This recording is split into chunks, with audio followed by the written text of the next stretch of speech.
박성현이라고 하고요. 공공선거 전국연합의 공동대표 맡고 있고, 이것을 이제 그 탄핵이 인용된 다음 날 조셉 목사님하고 우리 홍어서 목사님하고 셋이서 인연이 닿아서 이거를 하기로 그렇게 결정을 해서 여기까지 왔습니다. 사실 뭐 파면 인용될 거라고는 저는 좀 가능성이 있다라고 보고 있었지만 일반적으로 그런 얘기를 입에도 못 꺼내는 분위기였기 때문에 급작스럽게 준비된 겁니다. 이게 당연히 그렇겠죠. 제가 말씀드리기 전에 좀 다른 좀 기본적인 얘기, 갑자기 자유공화국 이러니까 이게 뭔 소리야? 라고 생각을 하실 수 있어서 다 연배가 계시니까 저도 59년생이거든요. 이제 우리 어렸을 때만 해도 공화국이라 그러면 이제 평양이 공화국이고 우리는 공화국이라고 얘기를 안 했죠. 간첩이 하는 말이 공화국에서 왔수다 이렇게 얘기를 하니까. 근데 우리가 이제 그걸 좀 생각을 해봐야죠. 공화국이라 그러면 애국이고 국가의 유지 발전을 위한 민초 차원의 적극성을 뜻합니다. 그게 공화주의입니다. 그래서 이제 그 우리가 한 200년 정도, 240-50년 정도로 되돌아가 보면 북미와 유럽에서 그러니까 북미에서는 그때 국가가 없었고 유럽에서 250년 전에는 유럽에서 보면은 이 기독교 국가 크리스천덤 그러니까 기독 정신이 지배하는 국가가 아니라 우리가 법률적으로 크리스천덤이라 그러면 하나의 교단이 국교가 되어 있는 상태를 뜻하죠. 그런 상태죠. 그러니까 영국 같으면 앵글리칸 처치고 그다음에 덴마크 같으면은 덴마크 루터교고 프로시아 같으면 프로시아 루터교고 프랑스 같으면은 캐톨릭이고 이게 하나의 어떤 그 흐름 혹은 하나의 교단이 국교가 되어 있는 걸 기독교 국가라 그럽니다. 법률적으로는. 그래서 미국이 태어났을 때는 세계 그 이쪽 그 유럽 쪽이나 이런 서방의 이런 그 나라들 중에 그런 법률적인 의미에서 기독교 국가가 아닌 유일한 나라예요. 미국은 처음부터 정교 분리를 얘기를 했죠.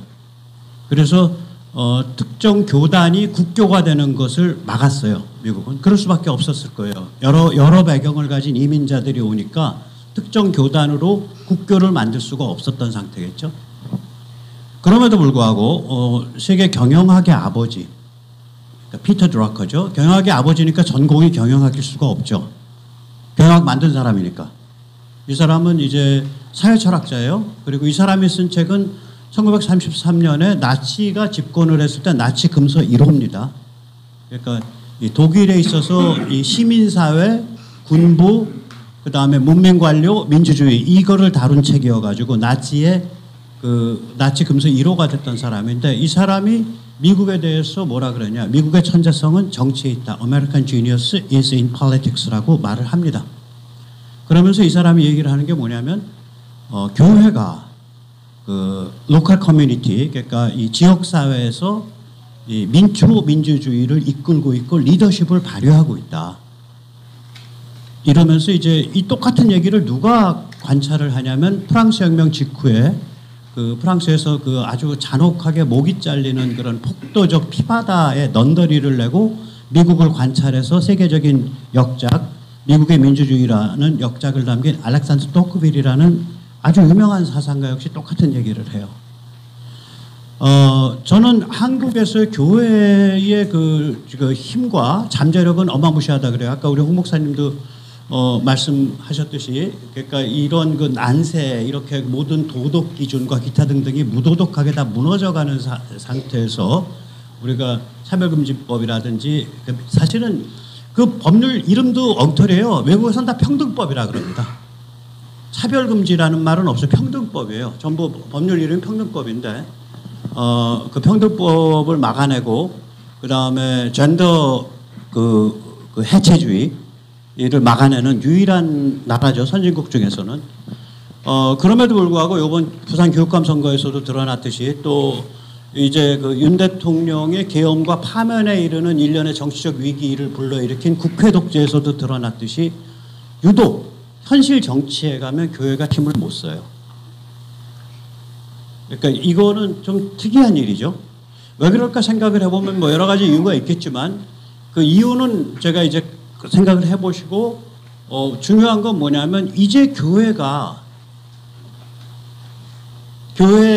민초민주주의 쪽으로 나와야 된다.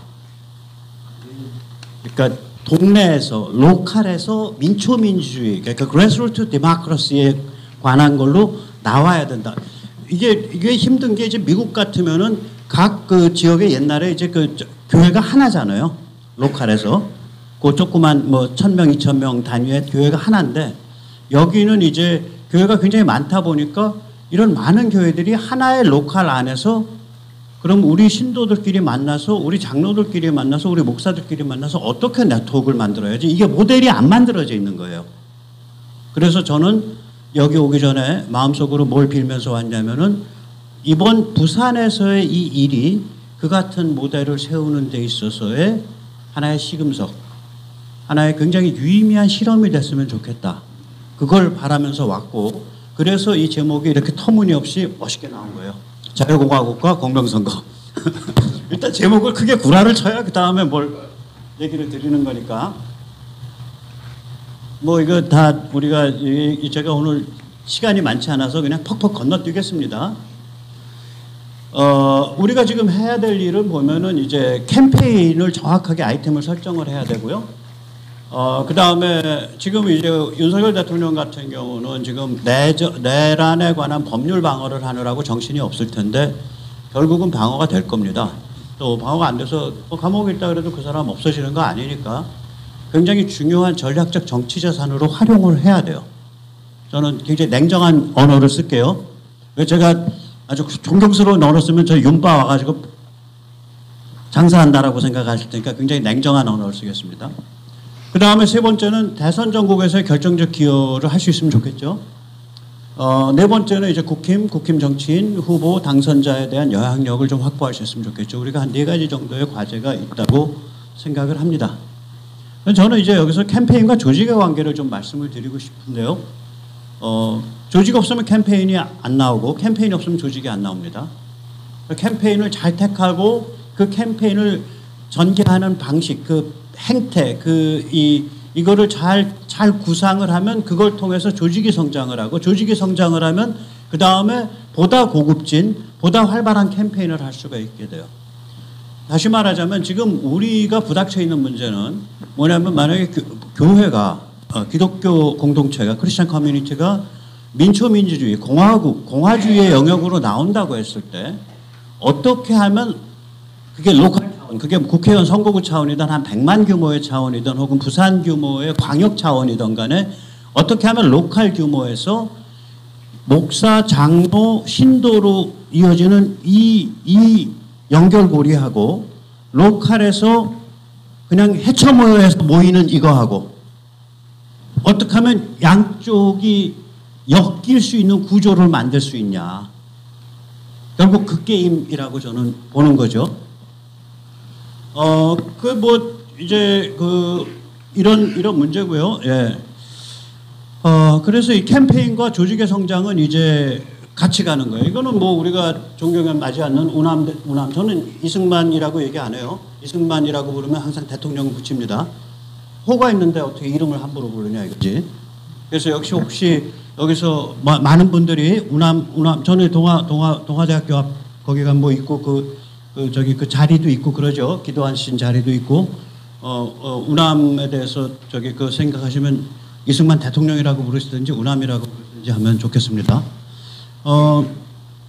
이 양반 어마무시한 마케터죠. 그러니까 뭐냐면 화두를 엄청 잘 잡은 거죠. 그러니까 조기 건국. 그러니까 왜냐면 이게 그냥 장사하려고 화두 잡은 게 아니라 뭐 아까 우리 말씀하셨듯이 저기서 학살이 일어나고 그러니까 실제로 45년 8월 46년 초부터 이미 46년 초에 북한 임시 무슨 행정위원회인가 인민위원회가 돌아가서 그게 정복골이 되거든요. 학살이 일어나고 탄압이 일어나니까 넘어오잖아요. 거기서 진행되는 거 보니까 이거 여기서 멍청하게 나자빠져 있으면서 남북 공동의 무슨 신탁 통치 바랐다가는 잡혀 먹인다고 생각을 하신 거죠. 제대로 판단한 거죠. 그래서 이거는 반공 단독 정부술이 가야 된다라고 노선을 천명을 한 게 45년도 아마 6월일 겁니다. 정읍선언. 그러니까 반탁 단독 정부라는 캠페인을 해서 국민들의 열망을 건드린 거예요. 그 다음에 이제 6.25가 터지니까 바다 건너가지 않으시고 부산에다 말뚝을 박으시고 목숨을 걸었죠. 그러니까 남침 격퇴 하셨고, 박정희는 이제 잘 살아보자, 이 지긋지긋한 가난을 털어보자라는 경제 발전이라는 것에 그 캠페인을 가지고 국가를 일으킨 거예요. 이 캠페인과 조직 혹은 캠페인과 국가 이런 건 다 서로 맞물리는 순환골입니다. 그래서 우리가 이제 생각을 해보는 거죠. 만약에 이제 이 캠페인을 이제 공명선거로 잡은 거예요, 요번에. 근데 그러면 그게 공명선거가 됐던 뭐가 됐던 간에 이런 캠페인을 통해서 우리 기독인들이 그러니까 로컬 차원에서 동네마다 혹은 작은 뭐 인구 20만 단위 국회의원 선거구 단위 혹은 한 100만 단위 중광역 단위 혹은 부산 정도의 광역 단위에서 민초민주주의의 기틀을 만들어가는데 기여하겠다라고 만약에 생각을 하시면 마지막 최종적인 그런 모델은 뭐가 될 거냐. 보통 저는 이런 생각을 합니다. 제가 실제로 겪어보면 국회의원 단위가 보통 한 20만 되는데 저는 2017년부터 22년까지 5년 동안 주업이 로컬 이 조직이에요. 제가 죄송한 말씀입니다. 저는 이제 우리 할아버님은 장로교, 그때는 기장예장이 안 나눠져 있을 때예요. 1900년대 초니까 제가 막내여가지고 다른 사람들 고조 할아버지가 저한테는 생할아버지예요. 네, 1870년생이시니까 할아버님이. 그러니까 이제 할아버님이 전남 고흥의 남양면 신흥리라는 데서 100주년 기념교회를 조그만 걸 세우신 분이에요. 이제 어머니 쪽은 평양에 이제 평양 쪽에 모태신앙 쪽이고, 그래서 어머님 이름은 앨리스죠. 그래서 옛날에는 에리시지, 에리시. 한자로 그때는 이름을 써야 되니까. 그런데 저는 이제 부끄럽게도 아직은 이제 교회부터 바깥입니다. 근데 이제 이거를 제가 한 5년을 2017년에서 2022년 동안 5년을 해보니까 실제로 현장에서 부닥치는 분은 굉장히 순박하고 뼈가 굵고 강골인 크리스찬들이에요. 저는 교회문턱 바깥에서 한 5년 했거든요. 이거를 2017년에서 2022년까지 이 현장 조직을 짜려고. 그래서 부산에도 많이 동지들이 있죠. 그래서 저는 그때 경험을 보면 최적 단위가 한 100만 단위인 것 같다. 국회의원 단위가 되면 너무 작아져서 인재가 없어요. 한 100만 정도가 최적인 것 같다라는. 근데 그건 이제 해가시면서 느끼실 거예요. 그래서 유의미하게 최적 궁극적 단위를 설정하시면 될 것 같고요. 이게 이제 일단 지금 공명선거라는 걸 가지고 캠페인 테마를 잡았는데, 이걸 가지고 우리가 결국은 뒤로 남는 건 조직이 남아야 되는 거예요. 그리고 그건 영속적으로 가져가야 돼요. 그러면 우리 화두는, 궁극적인 화두는 뭐냐면, 본질적인 화두는 피터 드루커가 말한 정치에 관한 천재성입니다. 그러니까 공화국을 위한 민초민주주의라고요. 자유공화국을 위한 민초민주주의 문화, 민초민주주의 토대, 민초민주주의 기반이에요. 그렇죠? 우리가 마지막에 노려봐야 되는 거는 그래서 이걸 보면은 뭐냐면은 이제 공명선거라는 게 이제 캠페인은 뭐냐 그러면 사전투표에 대한 참관 감시 운동이고, 또 사전투표의 취약성, 위험성을 널리 알리고 극복하고자 하는 운동이죠. 그러면 너무 잘 아실 테니까 간단하게만 얘기를 할게요. 우리 목사님도 고생 많이 하셨고, 보면 통계학적 패턴 통계학적 패턴 보면 말이 안 돼요, 사실은. 그렇게 말이 안 되죠. 그래서 물리학 하시거나 이런 분들이, 통계학 하신 분들이 이거 말이 안 된다라고 그냥 통계학적 패턴만 보고서 얘기를 하시는 게 그러세요. 그렇죠. 왜냐하면 각 선거구별로 같은 패턴이 나타나니까. 그럴 수가 없는 거 아니에요. 선거구별로 패턴이 달라야 될 거 아니에요. 근데 선거구별로 패턴이 같으니까 이게 뭐야? 이렇게 되는 거죠. 근데 이제 근본적인 문제가 요즘 제가 굉장히 기쁘게 생각하는 게, 참고로 제가 이 문제에 대해서 어떻게 연결되어 있는지 좀 말씀을 드릴게요. 저는 2019년 가을에 사전투표라는 게 굉장히 이게 위험하고 취약한 제도라는 것을 느끼게 됐어요. 그래서 이제 성향이 그러니까 그걸 이론적으로 규명을 했어요. 그러니까 지금 지적하는 거의 모든 문제를 다 지적한 소책자를 만들어서 5만 권을 뿌렸습니다. 그러니까 4.15 부정선거 전에. 4.15 선거 전에. 그러니까 그때는 이제 민경욱도 없었고 박지원도 없었고 황교안도 없을 때예요. 쉽게 말씀드리면. 그리고 이제 구멍숭숭 사전투표 이렇게 개인 그 앞뒤로 붙이는 거 그러니까 전국적으로 2,000세트를 팔았어요. 뭐 돈 버는 게 아니라 칸세트 보내면 딱 다 돈 사실은 손해보죠.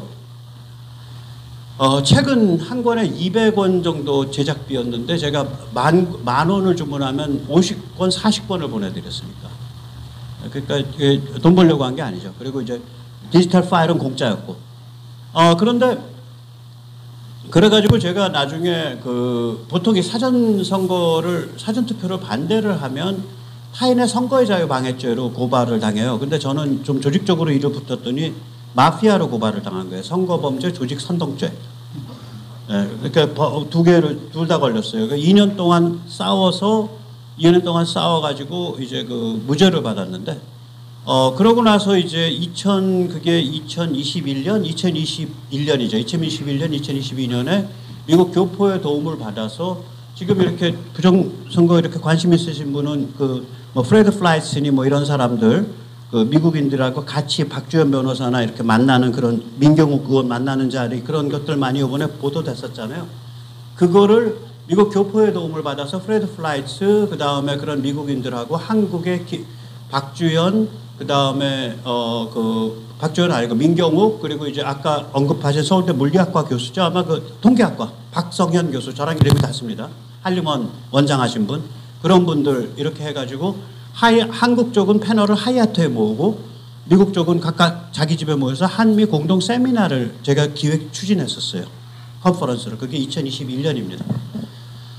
그거를 하고 나서 바로 느낀 게 뭐냐면은 이거 전자투표야. 지금 사전투표의 근본적인 문제가 뭐냐면은요. 종이로 위장된 전자투표입니다. 종이투표로. 전자투표의 본질이 뭐냐면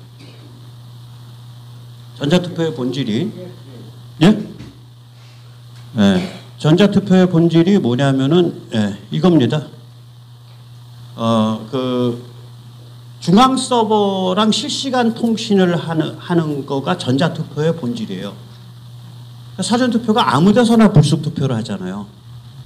그러니까 투표소마다 선거인 명부가 확정되어 있지는 않잖아요. 우리가 끌고 나가면 아무 데서나 불쑥 싸질르듯이 선거인이 아무 데서나 불쑥 표를 싸질르게 되어 있는 게 사전투표예요. 그러니까 내 표는 개똥과 같은 거고 선거인은 개랑 같은 거예요. 스테이터스가. 선거인 명부가 미리 확정되어 있지 않으면 그 다음에 참관, 대조, 감시 체제 자체가 다 무너지는 거예요. 우리가 당일 투표는 그게 돼 있잖아요. 그럼 사전투표와 전자투표의 차이점 뭐야? 전자투표는 우리가 식당 가면 타치스크린 이렇게 하잖아요. 타치스크린이고 사전투표는 종이라는 그 차이만 있는 거지 그 배후는 똑같아요. 중앙서버 실시간 통신은 똑같은 거예요. 그래서 우리가 이거를 만약에 폐지를 하지 않고 개선을 한다 그러면 제일 첫 번째 근본적인 개선이 뭐냐면은 사전투표소 지정예약제예요. 재밌는 점은 저게 법률 개선이 필요가 없어요. 우리나라가 얼마나 개판인 나라고 그동안 국회가 얼마나 개판을 쳐왔냐. 공직선거법에는 대통령 시행령이 존재하지 않아요. 2016년이 마지막이었어요. 그럼 공직선거법에 근데 시행령과 같은 법률적 효력을 가진 규칙이 존재해요. 그거 누가 정하냐? 선관위원장이 정해요. 이것도 규칙에 의해서 할 수 있어요. 법률 개정이 필요가 없는 거예요. 당연히 이번에 우리 요구했는데 관철되기는 어려울 거예요. 소프트웨어 짜는데 시간 걸려? 안 걸리거든요, 사실은. 그럼 우리가 백신 맞을 때 썼던 소프트웨어 고스란히 쓰는 거거든. 논리가 같잖아요. 병원 찍고 나 여기 가서 투표할 거야. 그거잖아. 논리가 같은 건데 갖다 붙이면 되는 건데 안 할 거라고요. 안 하거나 말거나 제가 굉장히 기쁘게 생각하는 건 이거 지금 사전투표에 대해서 문제를 제기하는 여러 단체들이 있는데 전부 다 이제는 사전투표소 지정예약제를 얘기를 하더라고. 저걸 얘기하는 순간 국민이 혹은 저항하는 사람들이 문제가 뭐다라는 본질을 알았다는 얘기가 돼요. 문제는 뭐냐? 저거는 종이 투표지로 위장된 전자투표예요. 제가 엊그저께 주호영 국회 부의장 방에서 중앙선관위 국장한테 한 말이 있어요. 그리고 주부장한테 들으라고 한 말이 있어요. 언제 국민이 전자투표적 본질을 가진 사전투표를 하겠다고 결정한 적이 있냐. 언제 이곳 여의도가 전자투표적 본질을 가진 사전투표를 하겠다고 국회의원들이 정한 적이 있냐. 지금 디자인돼서 지금 실시되고 있는 사전투표의 방식은 법률에 의해서 정해져 있는 게 아니라 대통령 시행령 자체가 존재하지 않고 스스로 시행령의 지위에 찬탈해서 올라서 있는 공직선거관리 규칙이라는 선관위의 규칙에 의해서 정해진 거다. 그 말을 했었거든요. 네. 네, 그렇습니다. 그래서 이번에 관철되지 않더라도 저는 그렇게 생각을 해요. 죄송합니다. 좀 비유를 아주 불경스러운 비유를 할게요. 저는 물질주의자가 아니에요. 그래서 제가 성경에서 제일 좋아하는 구절은 태초에 말씀이 있었다는 구절이에요. 태초에 물질이 있었다가 아니잖아. 말씀이라는 건 뭐 정신이잖아요. 영혼이잖아. 국민들이 혹은 저항하는 이런 사람들이 컨셉이 거기에 도달했다는 얘기는 우리가 그거를 마킹을 했고 우리가 승리할 가능성이 주어졌다는 걸 뜻해요. 언젠가는. 저는 그렇게 믿습니다. 예. 자, 그 다음에 이건 이제 시간이 없으니까 쭉쭉 갈게요. 예. 그래서 이제 우리가 그럼 뭐를 할 거냐. 예? 이런 거죠. 예. 사전투표소 지정예약제 주장하고 투표관리관 진짜로 장날인 이건 너무 잘 아시니까 넘어갈게요. 정당 CCTV 설치. 여기 아마 부산에 한 16개 정도 선관위 있을 거예요. 지방선관위 거기에 이제 사전투표지가 4박 5일 이렇게 보관되잖아요. 그 자리에 정당이 직접 CCTV를 선을 깔아서 넣어라 이거지. 그래가 전국에 243개밖에 안 되니까. 그러면 2,430만 원이면 되는 거 아니에요? 설치했다 빼는 거. 네. 그 다음에 이제 잔류형 봉인지. 잘 아시면 잔류형 봉인지라는 건 뭐냐면은 봉인지를 이렇게 물체에다 붙이면요. 붙였을 때 봉인지를 떼면 지금 쟤들 봉인지는 떼면 봉인지만 변색이 돼요. 물체는 깨끗해. 그러면 이런 봉인지, 쟤들 자칭 특수봉인지라는 것이 유의미해지려면 봉인지 하나하나에 시리얼 번호가 있어야 되고 봉인지 관리 대장이 있어야 되고 봉인지의 재고가 관리돼야 돼요. 그런데 그런 건 하나도 안 돼 있는데 떼고 새 봉인지 갖다 붙이면 되잖아.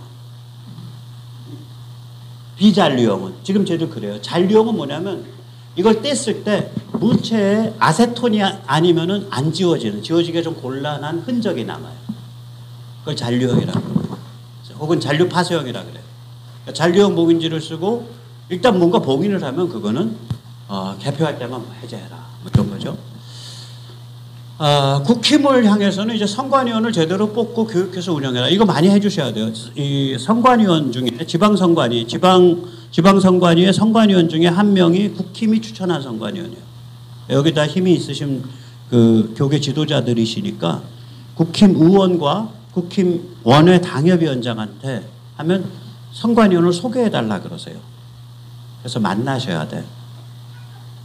당신이 4박 5일 5박 6일 거기서 의자에 기대서 꾸벅꾸벅 좋을 각오를 하고 지켜야 된다. 특히 밤에 들어가서.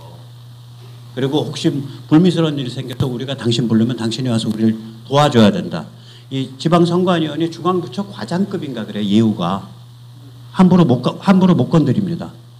그런데 지금까지 국힘은 선관위원들을 지역 유지에 대한 예우 차원에서 그 명함을 줬다고요. 그런데 그분들이 나쁜 분들이 아니니까 가서 설득하세요.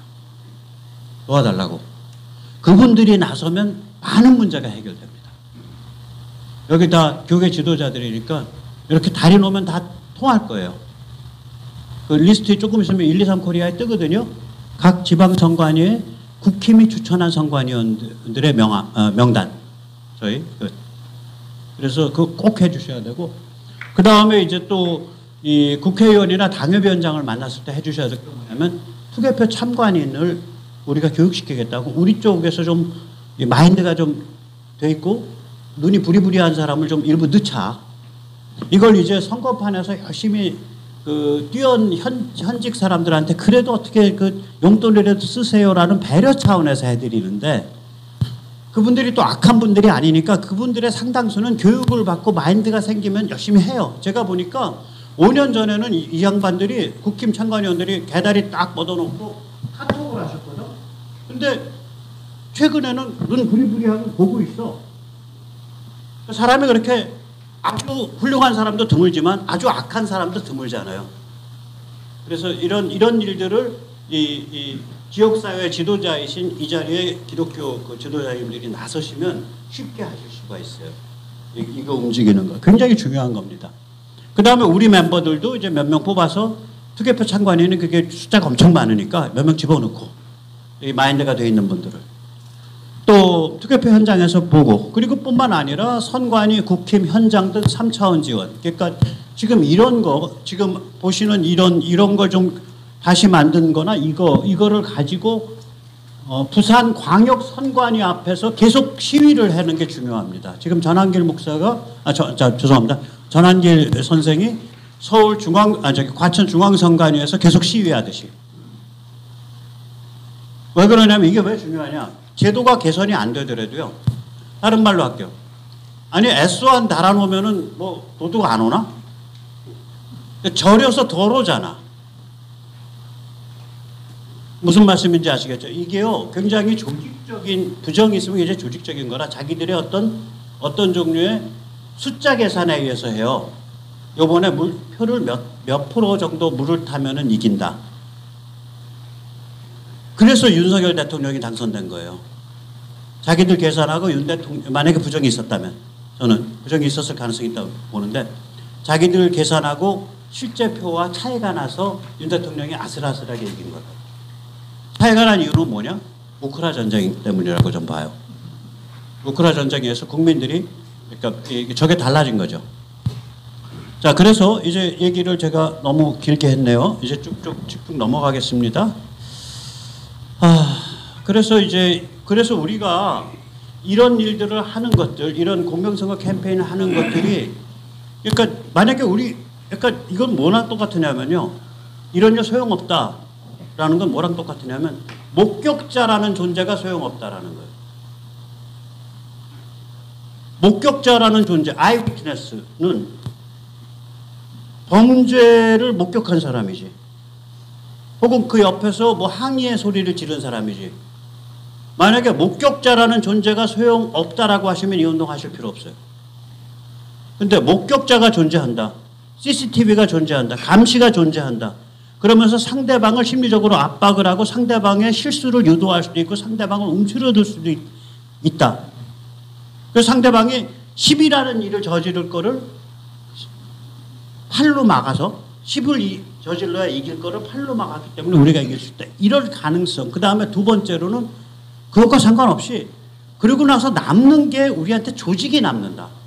이 조직을 갖고 자유공화국을 위한 지역사회의 민초민주주의, 그래스루트 디모크라시의 전통을 만들어 가겠다 하시면은 해 주십시오. 같이.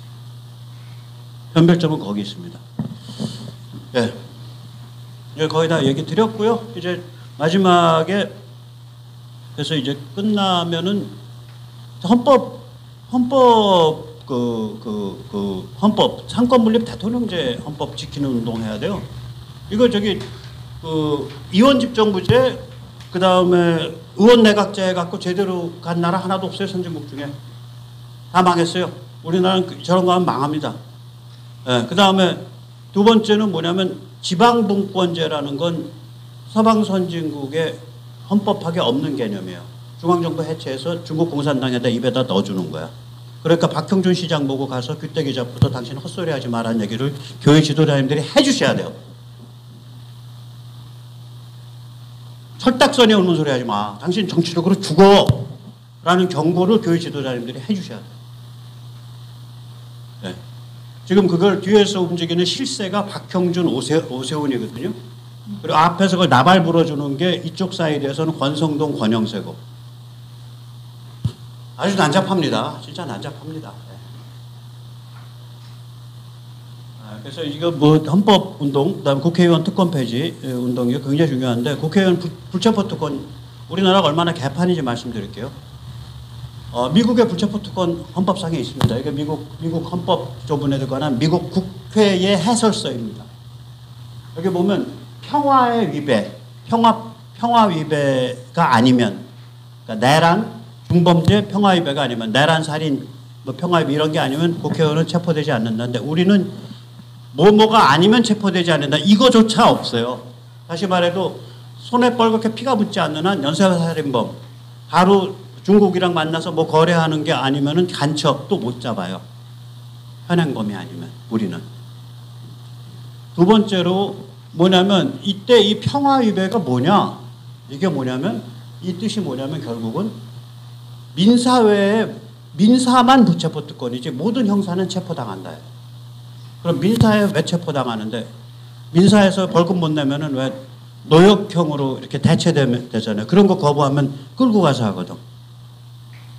그러니까 우리는 그럼 이런 황당한 황제 특권 이거 전 세계 한국밖에 없어요. 언제 들어왔는데 1948년 재헌헌법 때부터 들어와서 글자 하나 안 바뀌고 지금까지 이어지고 있어요.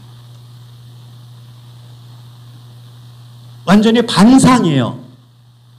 그러니까 여러분과 국회의원이 동일한 계급, 동일한 인종이라고 생각하지 마세요. 우리는 천한 것들이고 저기는 구름 위의 존재입니다. 저기는 뺑소니로 사람 죽이고 단 3km만 도망가서 자기 집 아파트에다 차를 세우면 체포를 안 당하는 존재예요. 저기는 간첩질을 하고 연쇄살인을 해도 현행범이 아니면 체포를 안 당하는 존재. 그런 존재들이 국가 권력을 국회로 모으는 이원집정부제와 의원내각제를 하면서 동시에 국민을 현혹하려 중국에게 나라를 내줄 수 있는 지방자치, 지방분권을 하겠다는 거예요. 우리가 그런 위험한 데서 살고 있는 거예요. 지금 이재명의 문제가 아닙니다. 차라리 이재명은 고마워요. 땡큐 이재명이에요. 땡큐 시진핑이라고 하죠. 미국 애들이. 시진핑이 중국의 실체를 드러내줬으니까.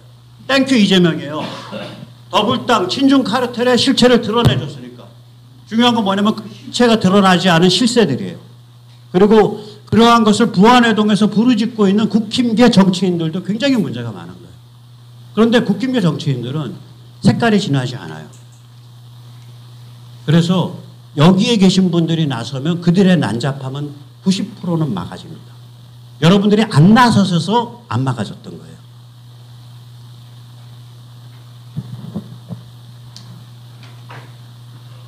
자, 이제 그러면은 여기서 우리가 이렇게 해서 계속해서 발전시켜 가면 되는데 여기가 이제 마지막에 이제 한 5분만 하겠습니다. 예. 아니요. 요게 결론입니다. 요거를 참고가 아닙니다. 이게 결론입니다. 하셨겠지만은, 부탁드리고 싶은 게 있어요. 그러니까 저도 온라인에서 종이 서명은 물론이라면 온라인 서명 받은 수십만이에요. 그럼 수십만 중에 같이 조직으로 같이 하겠다고 나설 수 있는 사람이 있냐? 300명도 안 돼. 그게 현실이에요.